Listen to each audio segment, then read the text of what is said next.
What is up, guys? Welcome to Gold Rush, a championship series companion podcast brought to you by the Run Out Podcast. I am your host, Neil Barrett. We are once again joined by Jackson Van Vlake, who has kind of at the last minute decided to go to the championship series, right? Oh, yeah, we're boots on the ground. That was not the plan, right? No. I am a bit of an Archers fan, and after seeing the game last night, I was like, man, I'm not working Monday, and it'd be cool to go see potentially another championship in person. So, now we got the first round bye locked up. I feel a lot better about it. I think that day of rest is going to be huge. So really looking forward to it, and the games tomorrow is going to be awesome. So, just looking forward to all of it all around. Yeah, I know you were traveling, so yeah, I don't know if you listened to the one I released this morning, but that was one of the things that I talked about. I thought all the teams that had a day off, a day of rest to really focus, could really except for nobody expected the Whips to do anything, but everyone else I thought could really show out, and they all did to varying degrees of success, but all of them, looked rested and looked better because of it. So, going forward, the Archers having that day of rest, I think, is going to be a big deal. We will start with the first game of the day with the Maryland Charm kind of shocking everybody, beating the Palms 13-11. This was kind of crazy, especially Alex Ostholman it was announced that she was not going to be playing in the game.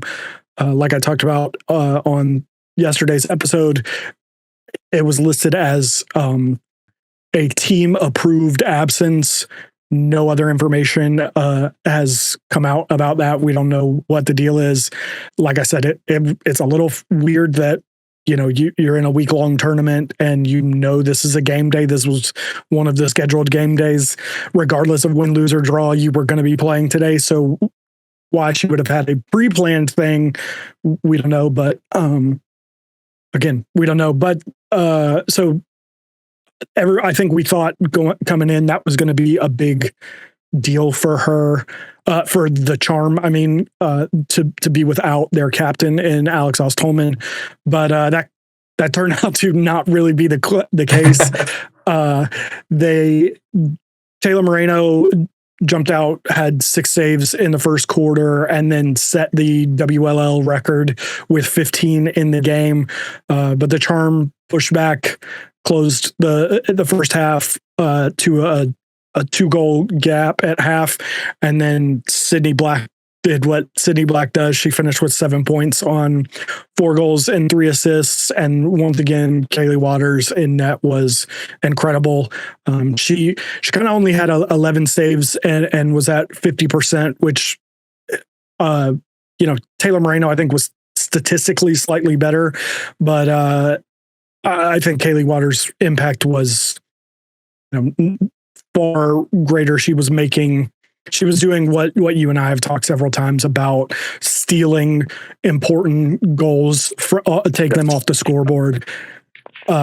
So yeah, I mean that was kind of it for individual performances, but the Charm did what the Whipsnakes have been unable to do, and just 10 toes down fight, and take over. So I know you were traveling, and I don't know if you've gotten to see some of the highlights or what, but yeah, that was kind of it for the Charm Palms game. The Charm did ultimately win, but kind of in a strange twist of fate, not by enough goals.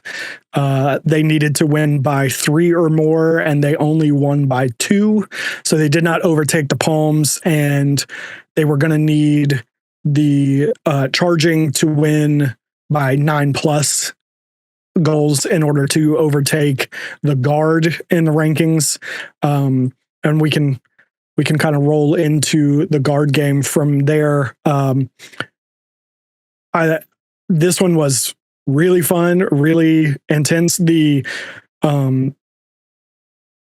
fourth place team not making the playoffs added a layer of this because you knew that there were three teams kind of involved, like really all four teams were involved based on who won and by how much. It could have meant any kind of combination. I guess the charging we knew had made it, but all of the other three teams could have been first place, could have been last. So it was a really fun, intense game that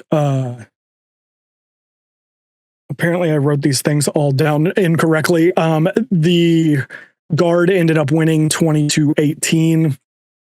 The guard kept Emily Harrischuk completely quiet. She had 2 points on 1 goal and 1 assist, and those happened in a 1-minute span, bridging the third quarter. She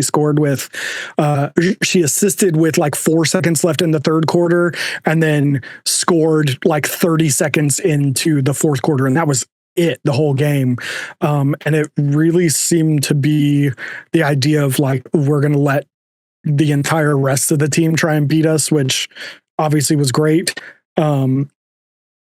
Madison Ahern had 7 points, but it for me, it was less about her point totals and more about when she was scoring. She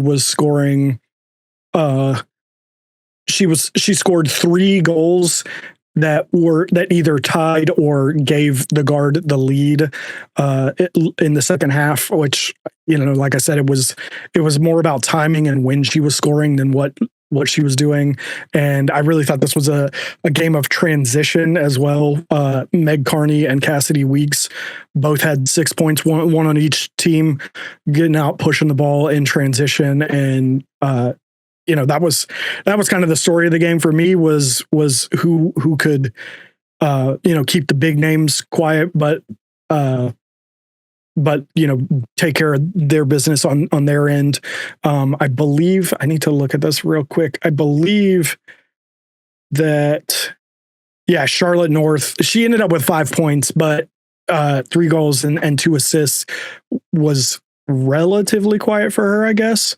So with that result, Boston gets the bye and moves on to the championship on Monday, with the Palms and Charging set for a rematch tomorrow in the semifinals. That should be a lot of fun, I think. Absolutely. I think it's a shame that, for putting these teams together, week of, we're not going to get to see all 4 of them play in a semifinals. I think they probably could have, just done kind of what the PL had traditionally done, where, just 1 versus 4 and 2 versus 3. I think that would have been obviously you want to make the round robin games mean something, but I think we are being robbed of a little bit of a chance to continue to see these women play. And I personally would have liked to have seen 2 semifinal games, and then obviously the winners of those playing in the championship. Yeah, I didn't even think about the fact that, like you said, it is their first year. These teams are new, and we're not going to get to see, especially a player like Sydney Black, that I really think kind of became the nation's sweetheart, for lack of a better term, this year, or this championship series. And to know that she's obviously not going to be involved in the championship, but she's not going to be in the semifinals either. We got 3 games with her, and then that's it. I would really, especially after today, when she's a big reason why the Charm won that game. That, and obviously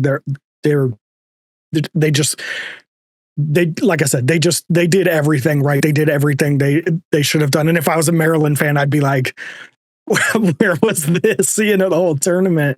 Yeah. So that is, like I said, it was fun in that second game, knowing that, depending by depending on who won and by how much, there was so much in play. It made that game a lot of fun. But you're also right that we are missing out on that extra game, and we can talk about this a little bit later when we talk about golden sticks. It's going to come into play for both teams that got that first round bye, that their players are going to have one less game to score points and potentially win the golden stick. So that was the thought that I had about how disappointing it is. I wish those are probably the two changes that I'd like to make. One is PLL day and a WLL day flipping, so that every team gets a day of rest between games. And then yeah, like you said, I understand the want to make the round robin games more important and mean something, but I would like to see, I think, everybody make it. There's only 4 teams, like, why not? Right. So with that said, I guess we can move to the semifinal games of the WLL, or game, I guess. Palms and Charging. What are you seeing there? I'm really excited about the goalie battle. I can't for the life of me remember the Charging's goalie name, but I looked it up and she had 17 saves today. Yes. So I'm sure that has to be some sort of record. Yes, it is. I should have said that. Madison Doucette is her name, by the way. Yes. And I wrote it down and then I skipped over it. I completely forgot that Taylor Moreno, I think she said it last night. She set the record at, I believe it was 15. And then Madison Doucette broke it tonight with 17. You're right. Yeah, so really excited for that goalie matchup. Love watching the Palms in transition. I think, they want to run, and so it's going to be kind of about limiting that. And like we had talked about before, the women seem to be a little bit more settled, and just with going to X a little bit more, and it's more of a chess match. Whereas the men is sometimes can be like that, but it's also a lot of kind of run and shoot, and just up and down, back and forth. So when the women get into that transition, it means something, because that's you're getting a quick one, and you're really putting the pressure on the other team. So really excited to see that. I'm super pumped to watch it in person for the first time. This will be my first in-person viewing of women's lacrosse in general. So really, really excited for that. Yeah. Again, the women's version of sixes has been by far my favorite. So I'm a little jealous that you're going to get to see it live. I'm hoping that there's something that happens over the summer, and again, I live just outside of, well, not just outside of Boston, but within an hour of Boston. And I'm hoping that, because of the Guard, that if something happens this summer, that I will get to see it in Boston. So pretty jealous. Do you have any predictions? You're just hoping for a good game? I'm hoping for a great game. I have been on the Charging, and I think I'm going to stick with that for tomorrow. We'll have to get back to the championship game, but for tomorrow, I think I'm going to take the Charging. As much as I would like to see the Palms, do well, and I just think that Charging team is, on paper at least, looks to be a little bit more seasoned, maybe. So I think I'm going to ride with the experience there. Yeah. I think this might be the first time that we've ever picked opposite. I really like this Palms team. They've kind of become my favorite team to watch. I love Taylor Moreno in goal. I love watching them get up and down the field. Ali Mastroianni has just taken over. She is one of my favorite players. I'm actually having a little bit of a tough time because the other player that I've really fallen in love with for different reasons is Kylie Ohlmiller, who plays for the Charging. So I'm like, man, a Palms win means Kylie Ohlmiller's out. And I'm like, but yeah, I think I've kind of gone. I don't know if I want to say all in, but mostly in on the Palms. The guard was my original pick. So, so okay, cool. All right. Well, we'll see what happens with that, with the WLL semifinals tomorrow. We'll have to get your thoughts tomorrow afternoon, evening. I don't, I know the games are a little bit earlier, but I don't remember exactly when they are off the top of my head.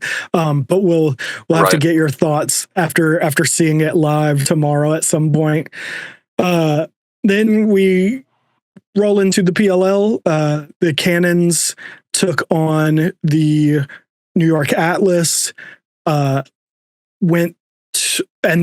the Cannons won 23-15. For me, this felt like two teams responding to the same issue in completely different ways.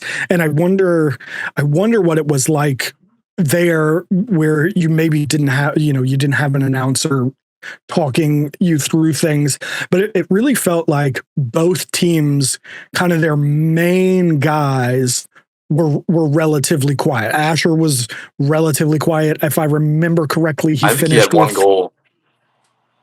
Was it one? Yes, one goal. So.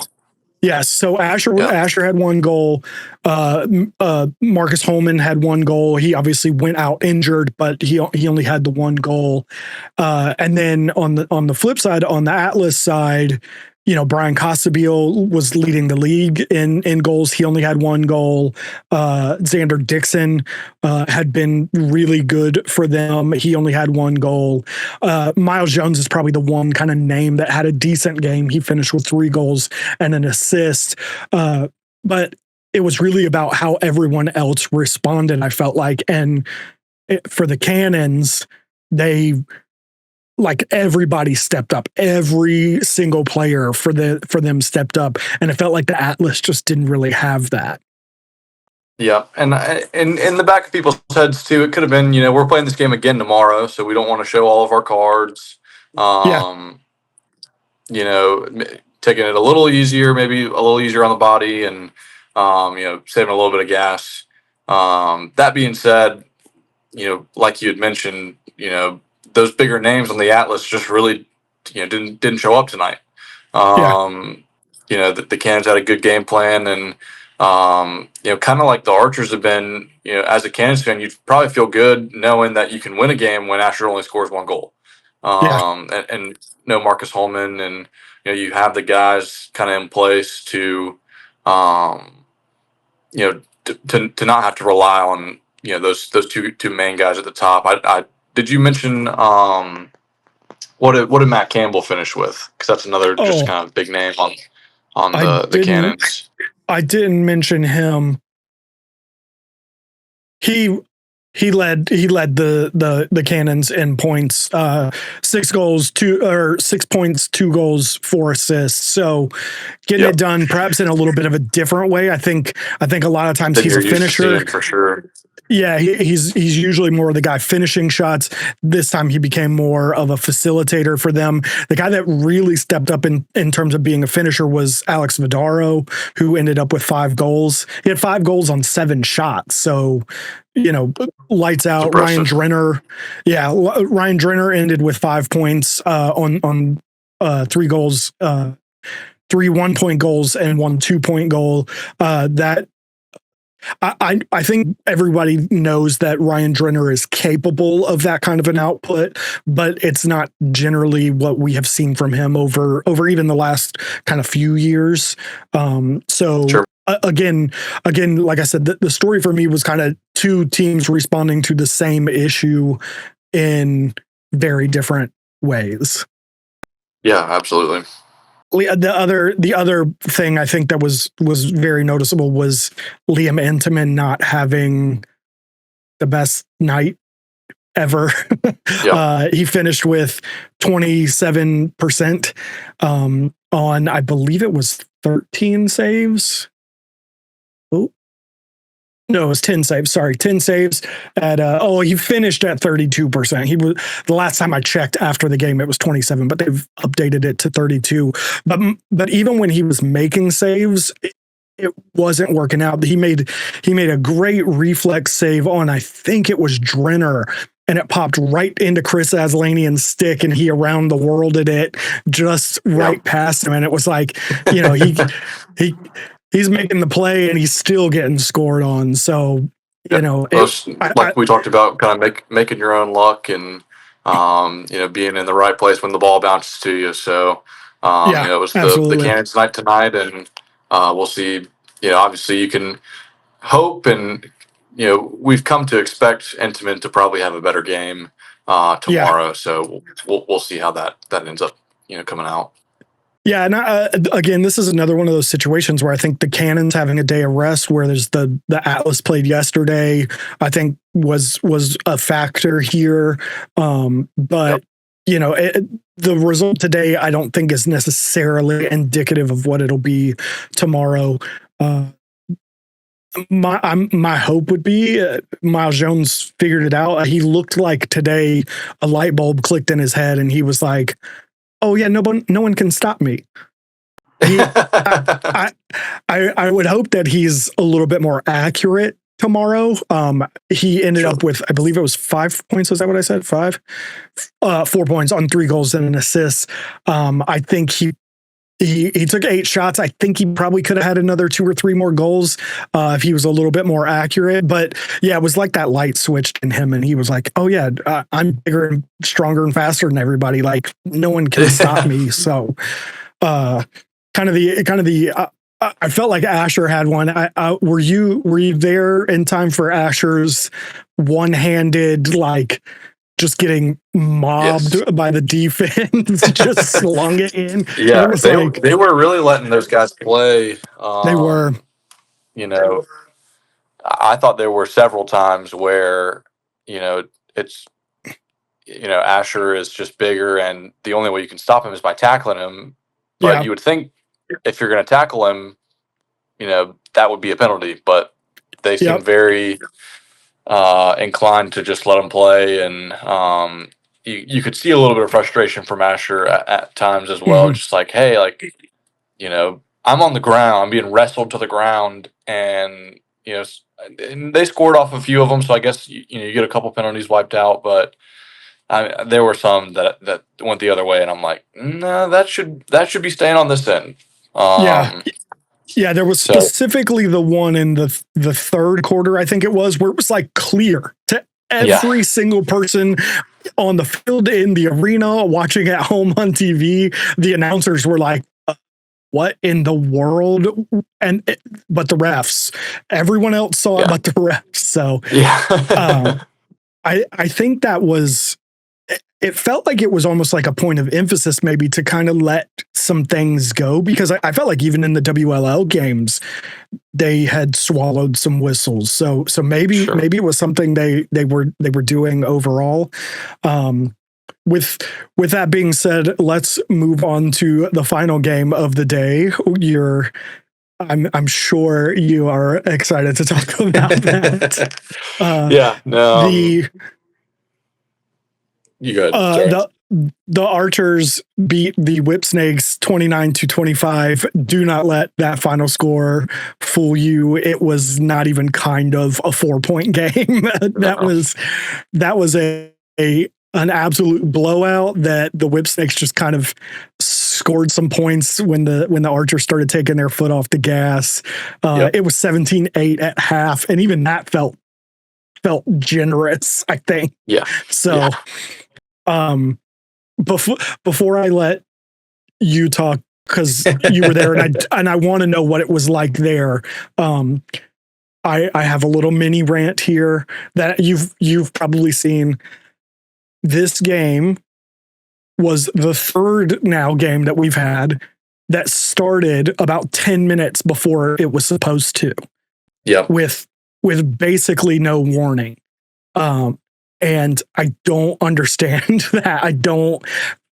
I'm so frustrated. Like, why do we have a schedule? Why? I turned the game on and it was already 4-1. to the Archers, and that was probably the closest it ever was while I was watching, and I was like, "What the heck?" Like, there was, and you may have missed it, but there was I think the Whipsnakes should have gone up 3-0 to start. I can't remember who. It was probably Brad Smith. Hit a 2, and I don't know if it was a crease violation or if they had 6 guys on offense, but that goal was actually wiped off, and then the Archers go on a 4-0 run. So really from the get-go, it was, it could have been big momentum towards the Whipsnakes. Yeah. But that misstep by them really cost them. It ended up being basically a 6-goal swing. When the Archers really got going there, and I mean, like we had talked about, there wasn't much hope for the Whipsnakes to come out and win that game. Let alone, I think their goal differential was, I don't know, -25 before the game started, so they needed to win by 27, I believe, to make the something playoffs. like that. Yeah. And so they didn't have. I mean, they were kind of playing for pride at that point.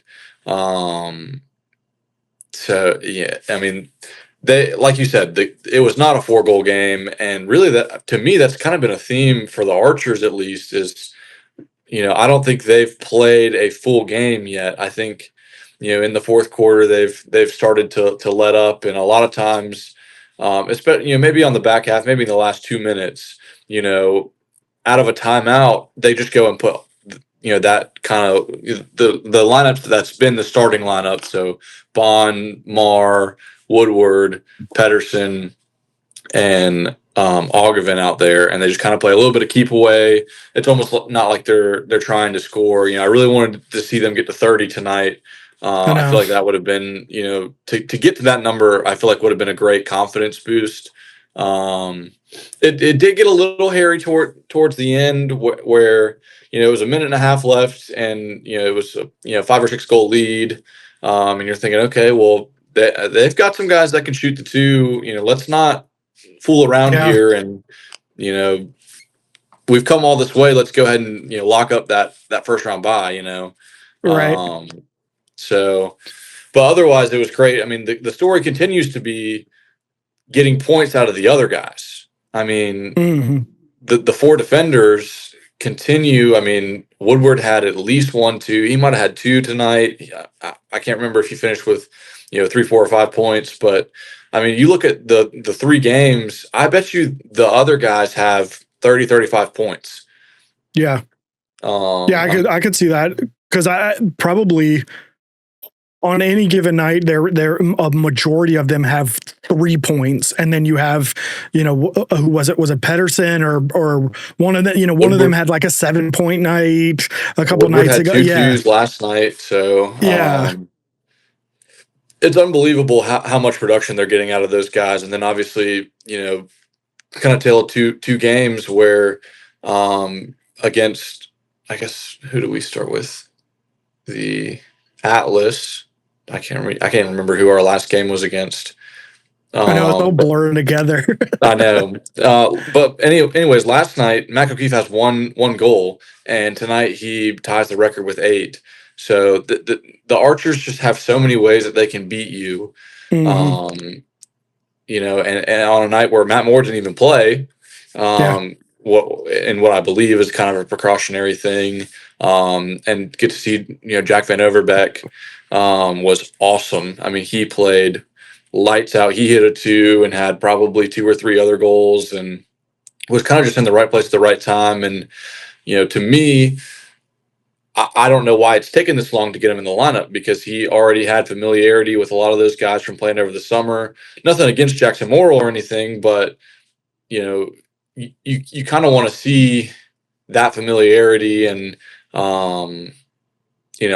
I like him better than Morrill, and obviously different opponents kind of can say different things, but if I was going to put a 12-man roster out there for Monday, I think I would have Vano over Morrill.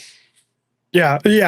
I think before any of the games played, I think you and I thought of him as as one of those guys that would be in there and could potentially be a difference maker.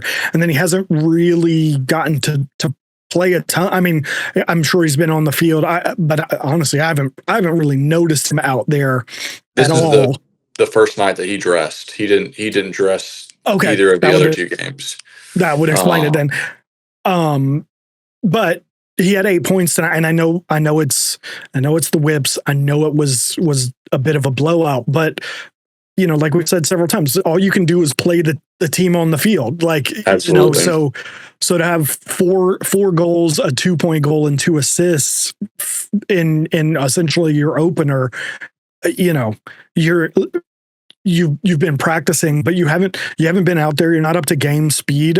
Again, it's a weak opponent and it's a bit of a blowout, but it's also your first time being on the field with these guys in a meaningful way. So I'm with you. I would have him Jackson Morrill did have 7 points tonight. That's not too bad either, but he had 1 point in the game before and then 3 the game before. I'd rather roll out Jackson over Beek, like you're saying, and over Beck. How do you say his name?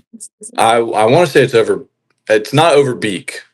I swear when I was working High Point games, that's what they called him, was over Beek. I swear. Maybe I'm wrong, but I swear that's what it was. I did hear him. They did something for the Arrowheads, and it was him, and I want to say Connor Marr, and he said Van over Beck, I believe. It wasn't Beek. I do remember that. Yeah, I think that's what they called him on the broadcast tonight too, was over Beck.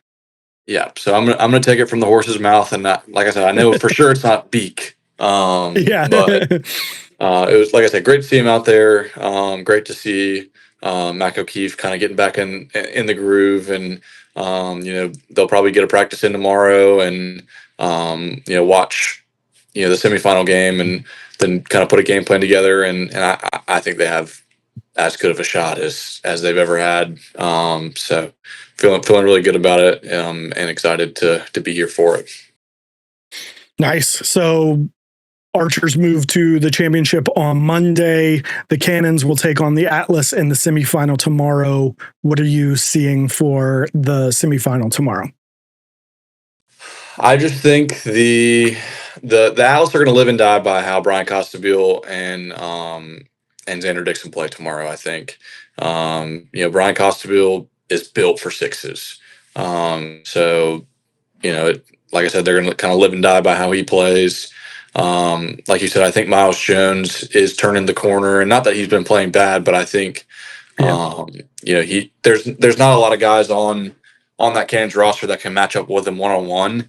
And so, like some of the games before, he's going to get to his spots. It's just going to be all about, does he finish? And Colin Kirsch was the best goalie in the series a year ago. So and that's going to be another thing, like the WLL game is it's 2 great goalies. And we'll just see, and pending the health of Marcus Holman, we kind of may get another Tommy Palasek kind of slide in at 4 a.m. because I know Jeff Trainer is still kind of nursing that lower body injury. So pending the health of Marcus Holman, they will be in a position, if he's not good to go, we'll be in a position to pick up a guy from the player pool. All bets are off as to who that might be. And another interesting thing to note too is that the Atlas, with Christian Mule going out, are now riding with those 12 guys that they brought to the series. So there's not going to be a replacement for him. So it's just kind of grit to the finish now, where next man up, and roll with the guys you got. So it's going to be awesome. If I had to pick a winner, I think I'm gonna go with the Cannons. They just have, to me, a little bit more firepower, and I think that when you boil it down, I think that's what sixes is it's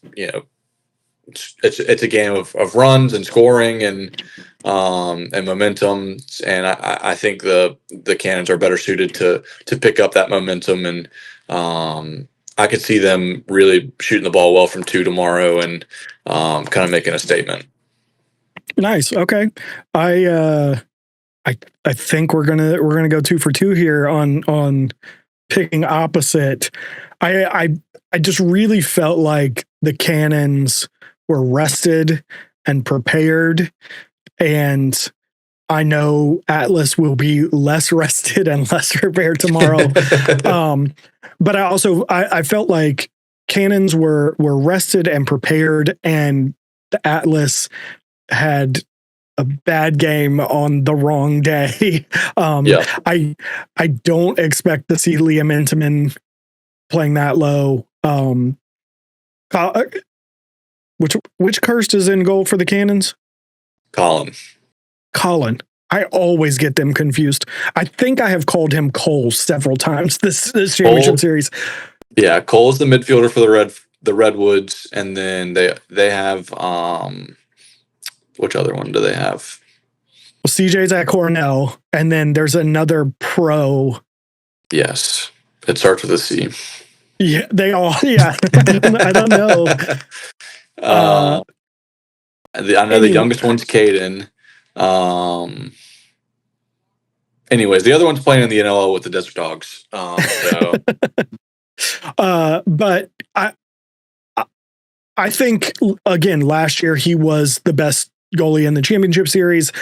I think since then he's been good, but not. Today he was at 58% and made 18 saves, which again I believe is a PLL record for saves in the championship in a single championship series game. So I feel like you're not going to have Liam Intamin that bad, and you're not going to have Cole Curse that good.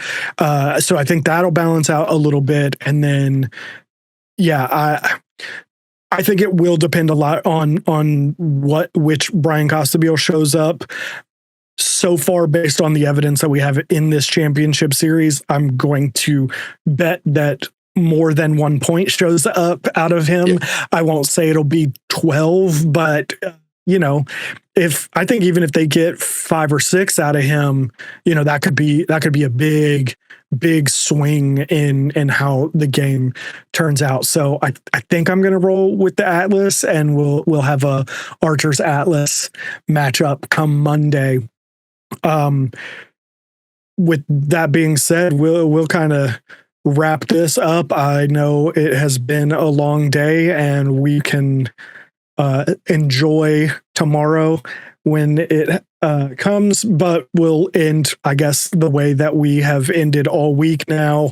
Where are you on? I'll start with the Golden Stick.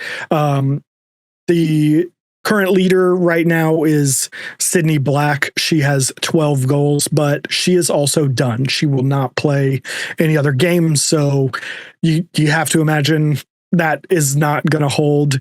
Ali Mastroeni is also at 10, or is at 12. I mean, sorry. She has at least one more game, if not 2 more games. So far, she's been a solid 4 goals every game. You imagine she's going to be somewhere in that 16, even if they don't win tomorrow. So Sydney Black is going to be out. Charlotte North is at 11, but she will only play in the championship game. So for me, I think it's going to come down to Emily Harris-Chuck at 10 or Ali Mastroeni at 12, depending on which one plays in both games, whoever's team wins. So for right now, I've picked the Palms, and Ali Mastroeni is in the lead. So I have no reason to think it would be anyone other than her, even though I did technically pick Charlotte North. And I think, and this goes back to what we were talking about there not being an even distribution of games.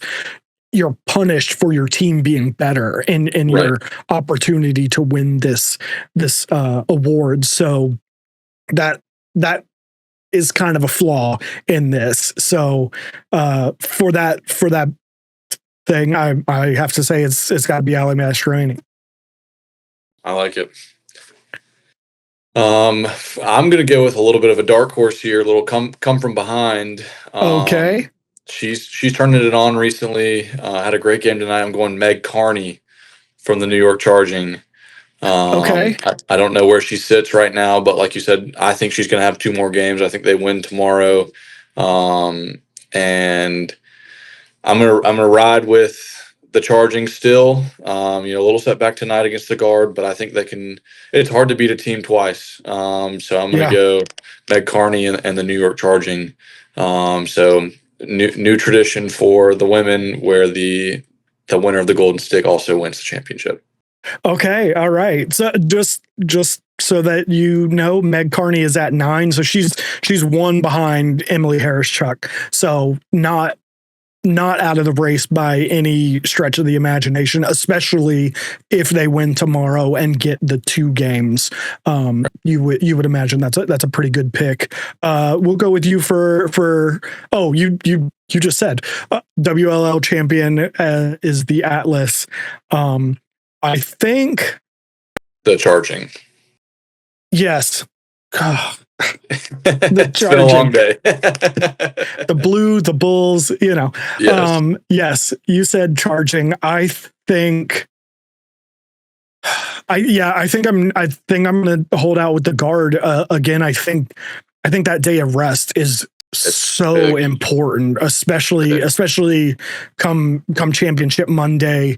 The Charging, I believe both the Charging and the Palms, whoever makes it will have played Saturday, Sunday, and Monday. So regardless of who makes it on the other side, you're looking at playing 3 games in 3 days, and the Guard will have that rest. So they were my pick at the beginning just by sheer dumb luck, and I see no reason to change it. So I'm going to stick with them. We will roll into the PLL Golden Stick just so that we're all on the same page. CJ Costabile is still currently in the lead with 16. Asher and Mac O'Keefe are tied in second at 15, and Marcus Holman and Alex Vidaro both have 13.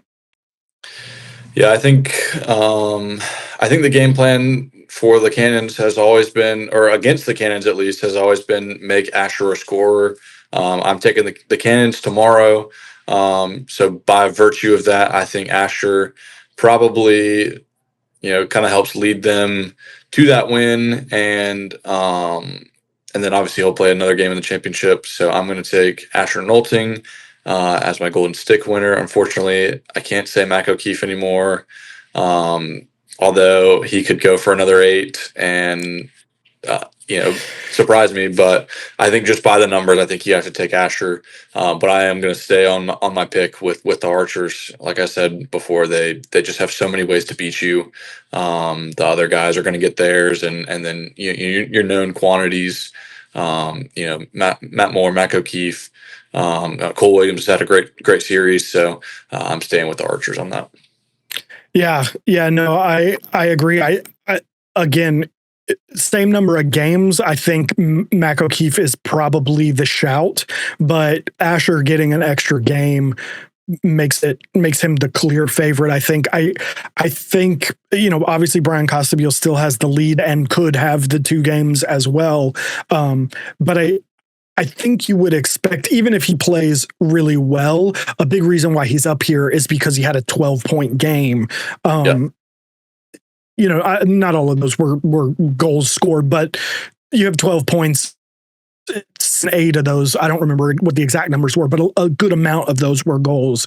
So, right. I mean, that's really why he's up here. He could play very well. He could lead the Atlas in points and still not have, the goals. Whereas, again, like you've said several times, Asher, the game plan against Asher is make him the scorer, and that only inflates his numbers. So, I held out on Marcus Holman even in the last episode. I held out on him, but him going down and missing a good portion of that game today just kind of shot him in the foot. no pun intended, because I'm pretty sure it was a foot injury that was causing him some problems. But yeah, I wouldn't say it'd be crazy if he, had 2 9-point games and stole it, but Yeah. I think it's Asher. And who's picking against the Archers right now? Like, if you're a diehard Atlas fan, maybe. If you're a diehard Cannons fan, maybe. But even a lot of them, I got to think, look at this Archers team right now and are like, They're going to be tough to stop. Yeah. Right. So, because as you said several times, you stop one thing and they just, the rest of them pick up the slack. In whatever formation you try to stop, the rest of them just get the job done. So, yeah, I'm with you there. As much as we disagreed on the semifinals, we're ending up in the same place pretty much. So, with that being said, I know you got to get out of here, get some rest, get ready for the semifinals tomorrow. We will be back tomorrow. Jackson will be with us on the ground there in Springfield, Virginia, and we will see you guys tomorrow.